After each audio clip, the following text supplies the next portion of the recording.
প্রিয় শিক্ষার্থীবৃন্দ, আশা করি তোমরা ভালো আছো। আমরা অনার্স সেকেন্ড ইয়ারে আমরা যে ভৌত রসায়নের তাপগতিবিজ্ঞান আমরা পড়ছিলাম। আমরা গত ক্লাসে তাপগতিবিজ্ঞানের গুরুত্বপূর্ণ আমরা আমাদের গ্রিভস মুক্ত শক্তি এবং তার থেকে আমরা যে ক্লোসিয়াস ক্লপারিন সমীকরণ, গিভস হেলমস সমীকরণ আমরা এগুলি পড়েছি। আজকে আমরা আরেকটা তাপগতিবিদ গুরুত্বপূর্ণ একটা আমরা টপিকস পাবো, সেটার নাম হলো কার্নোচক্র। কার্নোচক্র আমরা জানি যে এখানে একটা চিত্র আছে, এরকম একটা আমাদের তাপগতিবিজ্ঞানের চক্র, যেখানে আমাদের একটা সিস্টেম বা কার্নো একটা যন্ত্র বা কার্নোচক্রের মাধ্যমে সমতাপী সম্প্রসারণ ঘটে একটা গ্যাসের, পরবর্তীতে রুদ্ধতাপীয় সম্প্রসারণ ঘটে, পরবর্তী আবার সমতাপীয় সংকোচন ঘটে, পরবর্তীতে আবার রুদ্ধতাপীয় সংকোচন ঘটে আগের জায়গায় চলে যায়। তাহলে প্রাথমিক অবস্থায় কি ছিল আমাদের? প্রাথমিক অবস্থায় আমাদের আয়তন ছিল V1, চাপ ছিল P1, তাপমাত্রা ছিল T1, অবস্থান ছিল A থেকে B তে যখন গেছে তখন তাপমাত্রা সমতাপীয় একই তাপমাত্রা রয়ে গেছে, চাপ হলো P2, আয়তন হলো V2। তারপরে এখানে আমরা দেখলাম যে পরবর্তী রুদ্ধতাপীয় সম্প্রসারণের ক্ষেত্রে এখানে T1 থেকে T2 তাপমাত্রা হয়ে গেছে, চাপ P3 হয়েছে, B3 হয়েছে। পরবর্তী সমতাপীয় সংকোচন হয়েছে, এখানে সমতাপীয় T2 তাপমাত্রা রয়ে গেছে, চাপ হলো P2, আর পরিবর্তে V4 হয়েছে। পরবর্তী চতুর্থ ধাপে রুদ্ধতাপীয় সংকোচন ঘটে আগের জায়গায় চলে গেছে, তাহলে ঠিক আগের পূর্ব অবস্থায় চলে গেছে, এই জন্য একটা চক্র বলা হয়েছে। আজকে যে ক্লাসে যে আমাদের শিকনফল তাপ ইঞ্জিন কি, তাপ ইঞ্জিনের কর্মদক্ষতা আমরা বলতে কি বুঝি, কার্নোচক্র বলতে আমরা কি বুঝি, কার্নোর চক্রে যে কার্নোর চক্র আমরা দেখতেছি এখানে যে কৃত কাজের পরিমাণ W নির্ণয়, কার্নোর চক্রের দক্ষতা নির্ণয়। প্রথমে আমরা দেখি তাপ ইঞ্জিন কি। আমাদের এখানে তাপ ইঞ্জিন এটা সংজ্ঞা আসে, যে যান্ত্রিক কৌশলে ধারাবাহিকভাবে তাপ শক্তিকে যান্ত্রিক শক্তিতে রূপান্তরিত করা যায় তাকে তাপ ইঞ্জিন বলা হয়। তার মানে তাপ শক্তি যে ইঞ্জিনের মধ্যে যান্ত্রিক শক্তি রূপান্তরিত হবে, কাজ হবে, যে সিস্টেমে উচ্চ তাপমাত্রার তাপাধার থেকে মানে তাপের উৎস থেকে তাপ শোষণ করে চাক্রিক উপায়ে কাজ করে। তাহলে তাপমাত্রার থেকে উচ্চ তাপমাত্রা থেকে তাপ শোষণ করে সেখানে কাজ করবে, চাক্রিক উপায়ে হবে এবং গৃহীত সমান কাজ বা বর্জিত তাপ হবে, সেইটাকে আমরা বলি তাপ ইঞ্জিন। তাপ ইঞ্জিনের কি কি অংশ? আমরা যদি এরকম একটা ইঞ্জিন দেখি, তাপের উৎস, প্রথমে একটা তাপের উৎস থাকবে, পরবর্তীতে এখানে তাপ গ্রাহক বা সিঙ্ক থাকবে, যে আমাদের তাপের উৎস থেকে তাপ গ্রহণ করে একটা সিস্টেম কাজ করবে এবং অতিরিক্ত যে কাজটা আছে সেটাকে সে যেই যন্ত্রের মাধ্যমে সে বর্জন করবে সেটা তাপের সিঙ্ক বা তাপের গ্রাহক। তাপ উৎস থাকবে, বর্জিত তাপের গ্রাহক থাকবে এবং কাজ করার জন্য একটা সিস্টেম থাকবে, কার্নো চক্র থাকবে। আমরা দেখি যে তাপ ইঞ্জিনের কর্মদক্ষতা, তাপ ইঞ্জিনে কি হয়? তাপের মাধ্যমে কাজ সম্পাদিত হয় আমরা জানি। তাহলে তাপ ইঞ্জিনের কর্মদক্ষতা কি? কর্মদক্ষতা ইটা ইকুয়াল টু কৃত কাজ বাই প্রদত্ত তাপ। যদি প্রাথমিকভাবে তাপ যদি আমাদের কত দেওয়া হয়, Q2 পরিমাণ তাপ দেওয়া হয় একটা সিস্টেমে, কাজ যদি W হয়, তাহলে আমাদের বর্জিত তাপ যদি Q1 হয়, তাহলে আমাদের কাজের পরিমাণ W ইকুয়াল টু হবে গৃহীত তাপ মাইনাস বর্জিত তাপ বাই প্রাথমিক যে তাপমাত্রা দেওয়া হয়েছিল। এটাই হলো আমাদের কর্মদক্ষতা। কার্নো ইঞ্জিন, এই ইঞ্জিনে কার্নো ইঞ্জিন, তাপের উৎস আছে, তাপ বর্জিত তাপের গ্রাহক আছে এবং এখানে কার্নো চক্রের মাধ্যমে কাজ সম্পাদিত হচ্ছে। দুটি স্থির তাপমাত্রায় তাপীয় উৎসের সাথে তাপ বিনিময় করে উভয়মুখী বিক্রিয়ায় কাজ করতে থাকে এমন একটা ইঞ্জিনকে কার্নো ইঞ্জিন বলে। দুটি স্থির তাপমাত্রার মাধ্যমে T1 এবং T2 তাপমাত্রার মাধ্যমে কাজ করে, তাপীয় উৎস থেকে যে তাপ দেয় প্রদান করতে পারে, তার সাথে তাপ বিনিময় করে কার সাথে? সিস্টেমের সাথে, আমাদের পরিবেশের বিক্রিয়াটা উভমুখী আর কাজ সম্পাদিত হবে। ওই যে যন্ত্র সেটাকে আমরা বলি কার্নো ইঞ্জিন। কার্নো চক্র, এই ছবিটাকে আমরা বলছি কার্নো চক্র। প্রাথমিক অবস্থায় আমরা যে তাপমাত্রা ছিল, যে সমতাপী সম্প্রসারণের T1 তাপমাত্রা রয়ে গেছে, তো চাপ ও আয়তন চেঞ্জ হয়েছে। রুদ্ধতাপীয় সম্প্রসারণের ক্ষেত্রে আমাদের T1 থেকে T2 হয়েছে, চাপ আয়তনও চেঞ্জ হয়েছে। আবার সমতাপী সংকোচন হয়েছে, হয়ে এখানে সমতাপীয় যদি T2 থেকে T2 তাপমাত্রা রয়ে গেছে, চাপ এবং আয়তন চেঞ্জ হয়েছে। পরবর্তী রুদ্ধতাপীয় সংকোচন, চারটা ধাপ হয়ে আবার আগের অবস্থায় এই অবস্থায় চলে আসছে। A থেকে B তে গেছে, B থেকে C তে গেছে, C থেকে কোথায় গেছে? D তে গেছে, D থেকে আবার T1 এ চলে গেছে। চারটা পরিবর্তনের মাধ্যমে এটাকে আমরা বলছি কার্নো চক্র। একটি নির্দিষ্ট পরিমাণ তাপ হতে কি পরিমাণ যান্ত্রিক কাজ পাওয়া যেতে পারে তার নির্ধারণের জন্য বিজ্ঞানী কার্নোট যে কাল্পনিক চক্রীয় গতির উদ্ভাবন করেন তাকে কার্নোট চক্র বলে। এটা নির্দিষ্ট পরিমাণ তাপ দেওয়া হলো কিউ পরিমাণ তাপ, এটাতে কি পরিমাণ তাপ দিলে কাজ সম্পাদিত হবে সিস্টেমের মধ্যে, কি পরিমাণ কাজ সম্পাদিত হবে সেটা নির্ণয়ের জন্য বিজ্ঞানী কার্নোট যে চক্র আবিষ্কার করেন সেটাকে বলে কার্নোট চক্র। কার্নোট চক্রের একটা উপবাদ্য দেওয়া আছে, সকল একতলীয় যন্ত্র, কেমন যন্ত্র? একতলীয় যন্ত্র একই তাপমাত্রা উৎস, তাপমাত্রা দিতে হলে একটা উৎস লাগবে, সোর্স লাগবে, এবং শোষকের মধ্যে যে তাপ শোষণ করবে সেটা তাপ শোষক, আর যে তাপ প্রদান তাপমাত্রা উৎস, একই তাপমাত্রা উৎস ও শোষকের মধ্যে উভমুখীভাবে কাজ করলে তাদের দক্ষতা সমান হবে। একতলীয় যন্ত্র যদি অনেকগুলি হয় তাদের তাপের উৎস এবং তাপের শোষক যদি উভমুখীভাবে কাজ করে প্রত্যেক একতলীয় যন্ত্রের জন্য তাদের দক্ষতা একই হবে। এই যে কার্নোট চক্র, এই কার্নোট চক্রে যদি আমরা কার্নোট চক্রে কৃত কাজের পরিমাণ W, কেন কাজ হচ্ছে? এখানে তাপ দেওয়া হচ্ছে, প্রথমে বাইরে থেকে তাপ গ্রহণ করতেছে, পরবর্তীতে সেই তাপ গ্রহণ করে বিভিন্ন তাপে কাজ সম্পাদিত করতেছে, আবার আগের জায়গায় যে চলে যাচ্ছে প্রাথমিক অবস্থায়, এ থেকে বি, বি থেকে সি, সি থেকে ডি, ডি থেকে এ আপূর্ণ এটা কার্নোট চক্র বলা হয়েছে। কার্নোট চক্রে যে কাজ নির্ধারণের জন্য 4টা ধাপ। কয়টা ধাপ এখানে? একটা ধাপ, দুইটা ধাপ, তিনটা ধাপ, 4টা ধাপ। প্রথম ধাপটার নাম কি? সমতাপীয় সম্প্রসারণ। দ্বিতীয় যে আমাদের ধাপটার নাম রুদ্ধতাপীয় সম্প্রসারণ। তৃতীয় ধাপটা সি থেকে ডি পর্যন্ত সমতাপীয় সংকোচন, ডি থেকে এ পর্যন্ত এটার নাম হলো রুদ্ধতাপীয় সংকোচন। এবার আমরা দেখি সমতাপীয় সম্প্রসারণে আমাদের কি ধরনের কাজ হয়। সমতাপীয় সম্প্রসারণ হলো এ থেকে বি, এখানে তাপমাত্রা ছিল T1, আবার বিতেও তাপমাত্রা T1, প্রাথমিক চাপ ছিল P1, আয়তন ছিল V1, এবং সমতাপীয় সম্প্রসারণের পরে চাপ চেঞ্জ হয়ে P2 এবং আয়তন হয়ে গেছে V2। এই অবস্থায় গৃহীত তাপ Q1 = আমরা জানি যে তাপ গতিবিজ্ঞানের প্রথম সূত্র, তাপ গতিবিজ্ঞানের কোন সূত্র? প্রথম সূত্র থেকে কি জানি আমরা জানি যে গৃহীত তাপ = কৃত কাজ প্লাস আভ্যন্তরীণ শক্তির পরিবর্তন। এখানে যেহেতু এটা সমতাপীয় সম্প্রসারণ, সমতাপীয় সম্প্রসারণে আভ্যন্তরীণ শক্তি পরিবর্তন কত হয়েছে আমাদের? এই যে এখানে ডি এর পরিমাণ 0, কারণ এটা সমতাপীয় সম্প্রসারণে ডি এর মান 0 হয়, সুতরাং Q = W + 0।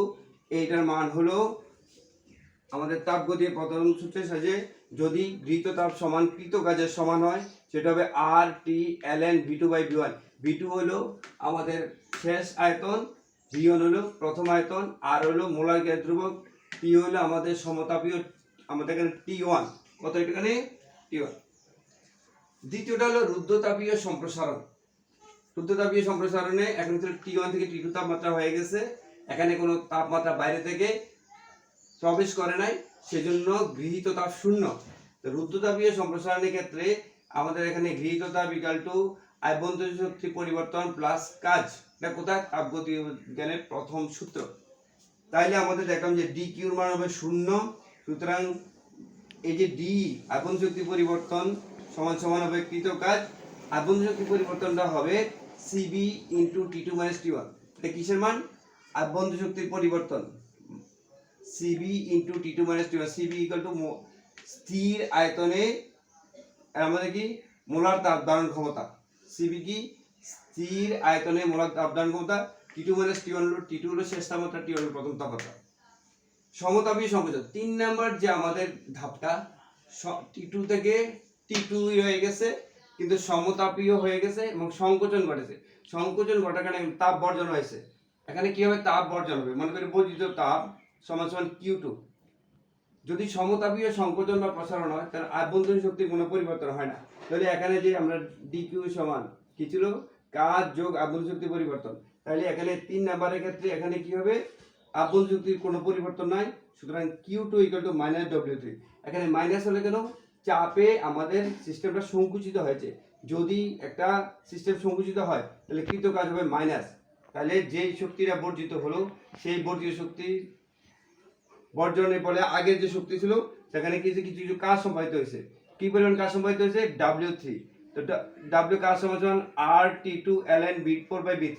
তাহলে আমরা দেখি যে সমতাপীয় কি এটা সংকোচন, সংকোচন আগে তাপমাত্রা ছিল, আয়তন ছিল V3, চাপ ছিল P3, এবং সংকোচনের পরে আমাদের এখানে আয়তন হয়ে গেছে কমে V4, চাপ হয়ে গেছে বেড়ে P4।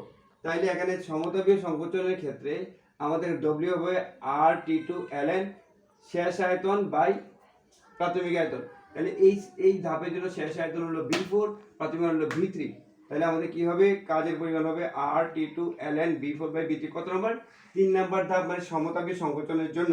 যেহেতু মাইনাস আছে এখানে, মাইনাসের জন্য V3 উপরে উঠে গেছে, V4 নিচে চলে গেছে। 4 নম্বর ধাপ D থেকে A পর্যন্ত, কি থেকে রুদ্ধতাপীয় সংকোচন। D থেকে পর্যন্ত লাস্ট হলো রুদ্ধতাপীয় সংকোচন। এবং আগের আমাদের সিস্টেমটা ঠিক আগের দশা কোথায়, এই অবস্থানে চলে গেছে। রুদ্ধতাপীয় সংকোচনে আমাদের কি হবে, এখানে রুদ্ধতাপীয় সংকোচনে এখানে যে তাপীয় যে পরিবর্তন হবে Q, সেটা আভ্যন্তরীণ শক্তির পরিবর্তন প্লাস কত হবে আমাদের কৃত কাজ। যে তাপীয় পরিবর্তন সমান সমান আভ্যন্তরীণ শক্তির পরিবর্তন প্লাস কৃত কাজ। যেহেতু এটা রুদ্ধতাপীয় সংকোচন, তাহলে এক্ষেত্রে তাপ গ্রহণ করে না, বর্জন কিউর পরিমাণ 0। সুতরাং কৃত কাজ চতুর্থ ধাপে সমান সমান হবে মাইনাস ডেলি। আমরা ডেলি মানে কি, আভ্যন্তরীণ শক্তির পরিবর্তন ইকুয়াল টু হবে CB into T1 minus T2।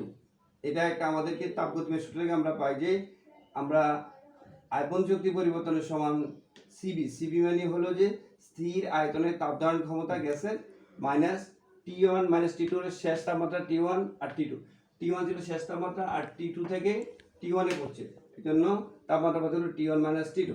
তাহলে আমরা দেখলাম যে সমতাপীয় সম্প্রসারণে একটা W আমরা কার মান পেয়েছি, W এর মান পেয়েছি। এখানে W এর মান, এখানে Q সমান এত সমান সমান এখানে কার মান, এটা W সমান সমান এটা। তারপরে এখানে যে আমরা দেখে যে DQ সমান D সমান W, W এর মান এখানে পেয়েছি, W মানে কাজ। তৃতীয় ধাপে কাজ পেয়েছি আমরা কত, এখানে এই W3 সমান এত, এই যে এখানে চেঞ্জ হয়ে গেল, এটা কার মান, এটা হলো W এর মান। চতুর্থ ধাপে আমরা দেখেছি যে এই যে W4 এর মানটা কত হয়েছে, CB T1 মাইনাস T2। তাহলে মোট কৃত কাজ হবে W1 প্রথম ধাপের জন্য কৃত কাজ, W1 হলো এখানে এই ধাপে কৃত কাজ, প্লাস W2 হলো দ্বিতীয় ধাপে কৃত কাজ। তারপরে ছিল W3, এটা হলো তৃতীয় ধাপে কৃত কাজ। তারপর ছিল W4 চতুর্থ ধাপে কৃত কাজ। তাহলে আমরা কি দেখলাম, কার্যচক্রে মোট কৃত কাজ ইকুয়াল টু প্রথম ধাপে কৃত কাজ, দ্বিতীয় ধাপে কৃত কাজ, তৃতীয় ধাপে কৃত কাজ। এই মানগুলো যদি আমরা এখান থেকে বসাই তাহলে কি পাই, R(T1)ln V2/V1 প্লাস দ্বিতীয়টা ছিল কত আমাদের, এখানে কি ছিল CB T2 মাইনাস T1। তাহলে আমরা এটাকে যদি আমরা চেঞ্জ করে লিখি, মাইনাস CBটার ভিতরে দিয়ে দেই, তাহলে CB into T1 minus T2, এটার জন্য আমরা এটা লিখতে পারি। তাহলে এই কথাটাই আমরা দ্বিতীয় ধাপে আমরা লিখছি CB into T1 minus T2। দ্বিতীয় ধাপের এই মানটা এখানে বসানো হয়েছে। তৃতীয় ধাপের মানটা আমাদের ছিল যে R(T2)ln V3/V1, R(T2)ln V3/V4। তারপরে চতুর্থ ধাপের যে 4 নম্বর সমীকরণটা ছিল সেটা ছিল W4 equal to CB into T1 minus T2। তাহলে এখান থেকে গেল যে দ্বিতীয় এবং চতুর্থ যে মানটা সেটা প্লাস এবং মাইনাস একই পরিমাণ পরপর ক্যান্সেল করে দেয়। তাহলে আমরা কি দেখতে পাই,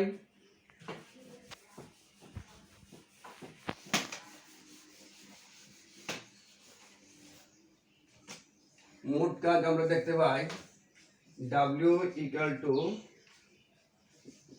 R(T1)ln V2/V1, তারপর হলো প্লাস R(T2)ln V3/V4। এরপর আমরা তাপগতি বিজ্ঞানে একটা, যদি রুদ্ধতাপীয় দুইটা আমাদেরকে সম্প্রসারণ করছে দ্বিতীয় ধাপে এবং চতুর্থ ধাপে। রুদ্ধতাপীয় সম্প্রসারণ থেকে আমরা জানি রুদ্ধতাপীয় সম্প্রসারণ হতে পাই T1 V2 ইটা মাইনাস 1 এই ধাপের জন্য সমান সমান কি হয়েছে, এখান থেকে T2 হয়েছে, T2 আগে ছিল V3 এটা গামা মাইনাস 1। আবার এই চতুর্থ ধাপে আমাদের কি ছিল, T2 থেকে T1 আছে। তাহলে আমরা দেখি যে এখানে T1 আমাদের T1 লাস্ট ছিল, T1 V1 gamma minus 1 equal to T2 V4 gamma minus 1। এই দুই সমীকরণ থেকে আমরা কি পাই শেষ পর্যন্ত? এই দুই যে সমীকরণ সেখান থেকে আমরা পাই যে এখানে v2/v1 ইকুয়াল টু v3/v4। এইটা যদি আমরা এই 1 নম্বর সমীকরণে আমরা বসাই তাহলে কি পাই? w equal to r t1 ln v2/v1। তারপরে এখানে v3/v4 যা লিখতে পারি v2/v1 প্লাস এটা হয়ে যাবে কি, এখানে আমাদের ছিল কত? rt2 ln, ঠিক আছে?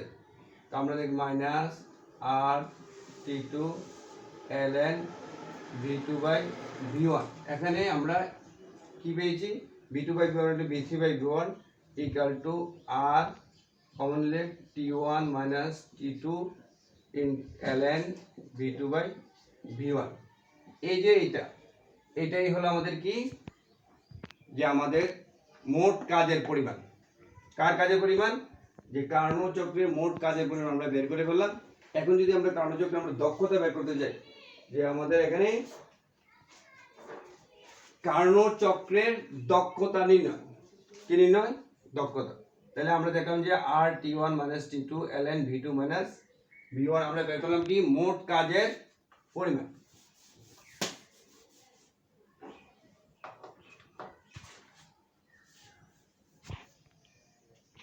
এখন যদি কার্নোট চক্রের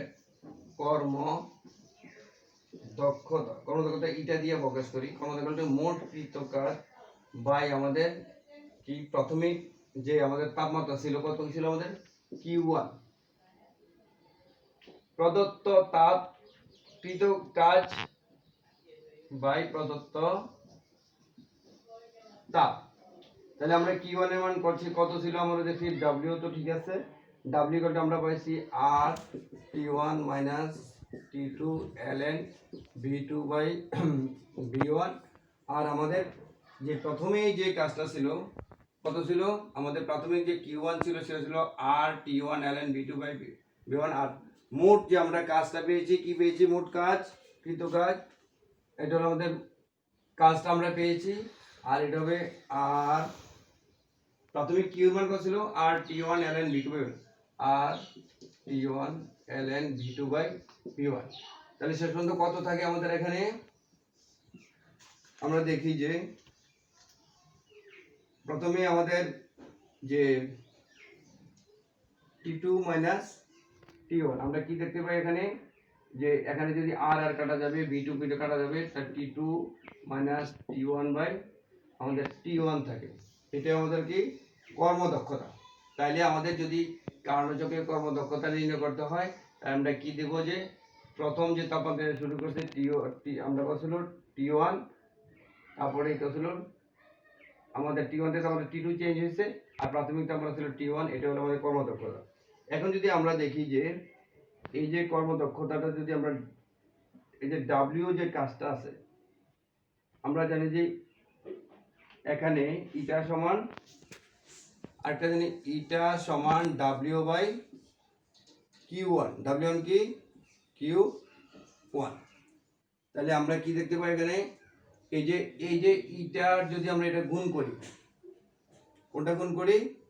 এই যে ইটার q1 যদি গুণ করি তাহলে কি আসে এখান থেকে? এই ইটা ইকুয়াল টু w/q1।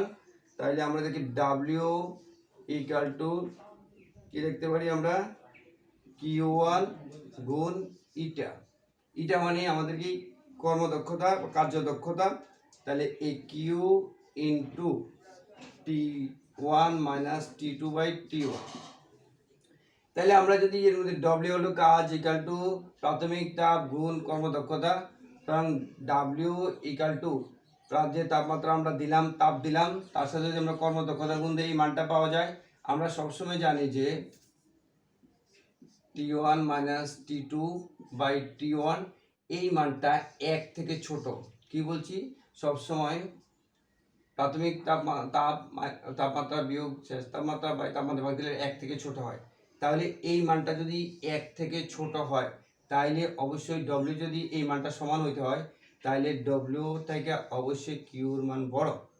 তাহলে w ইকুয়াল টু কাজ আর q ইকুয়াল টু কি? এখানে q কিউ ইকুয়াল টু হলো প্রদত্ত তাপ। তাহলে আমরা কি পাই, যে যেই তাপটা প্রদান করতে হয় সেই তাপটা অবশ্যই আবার কাছ থেকে, তার মানে প্রদত্ত তাপ থেকে কোনো তাপ ইঞ্জিন থেকে বা কার্নোট চক্র থেকে সম্পূর্ণ কাজ পাওয়া সম্ভব নয়। কি বলছে, কোনো কার্নোট চক্র বা তাপ ইঞ্জিন কি করতে পারে না, যে তাপটা প্রদান করতে হবে সেটা সম্পূর্ণ কাজে পরিণত করতে পারে না, সেটা আমাদের প্রমাণ করতে হবে। তাহলে আমরা আজকে কি বললাম শিক্ষার্থীরা, যে আমরা দেখলাম যে আজকে কার্নোট চক্রটা কি জিনিস, কয়টা তাপে সম্পন্ন হয়, তাপ ইঞ্জিন কি, তাপ ইঞ্জিনের কর্মদক্ষতা কি, কার্নোট চক্র বলতে কি বুঝো, কার্নোট চক্রের কৃত কাজের পরিমাণ নির্ণয়, কার্নোট যন্ত্রের দক্ষতা নির্ণয়। তা আমরা কার্নোট চক্রটা আমরা দেখলাম।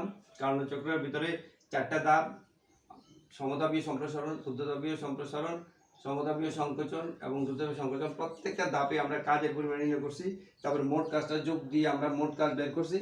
তারপরে আমরা কার্নোট চক্রের কর্মদক্ষতা ইকুয়াল টু কাজ বাই প্রদত্ত তাপ, এটা হলো কাজের পরিমাণ নির্ণয় করছি। এটা হলো প্রথমে প্রদত্ত যে তাপটা দেওয়া হয়েছে শেষ পর্যন্ত এটার মানটা কি বের হয়েছে, T1 - T2 / T1 এটা কর্মদক্ষতা। তো W ইকুয়াল টু কি হবে, W ইকুয়াল টু হবে ইটা গুণ Q1, ইটা গুণ Q1 দেই আমরা এখানে, বা Q দেই, ইটা গুণ Q দিলে তাহলে ইটার মান হলো T1 - T2 / T1 আমরা অলরেডি বের করেছি এখানে। এখন এই মানটা সবসময় 1 থেকে ছোট হয়, এটা ছোট হলে অবশ্যই W থেকে Q বড় হবে, তার মানে প্রদত্ত তাপটা অবশ্যই কাছ থেকে বড় হবে। তার মানে প্রমাণ করা হলো যে কি একটা তাপ ইঞ্জিনে বা কার্নোট চক্রে যে পরিমাণ তাপ দেওয়া হয় সেটার মান অবশ্যই কাছ থেকে বেশি হয়। তার মানে কোনো একটা তাপ ইঞ্জিনের প্রদত্ত তাপকে কখনো সম্পূর্ণরূপে কাজে পরিণত করা যায় না। আর এখানে কার্নোট চক্রে সাধারণত 5 থেকে 25% তাপকে কাজে পরিণত করা যায়, বাকিটা আমাদের কি হয়ে যায়, আমাদের বর্জিত তাপ হিসাবে আমাদের সিঙ্কে চলে যায়। ধন্যবাদ ছাত্রছাত্রীরা, আশা করি আমার ক্লাসটা তোমরা ভালো মতো ফলো করেছো। এখন পরবর্তীতে তোমরা বই পড়ে ভালো মতো জানতে পারবে। ধন্যবাদ সবাই।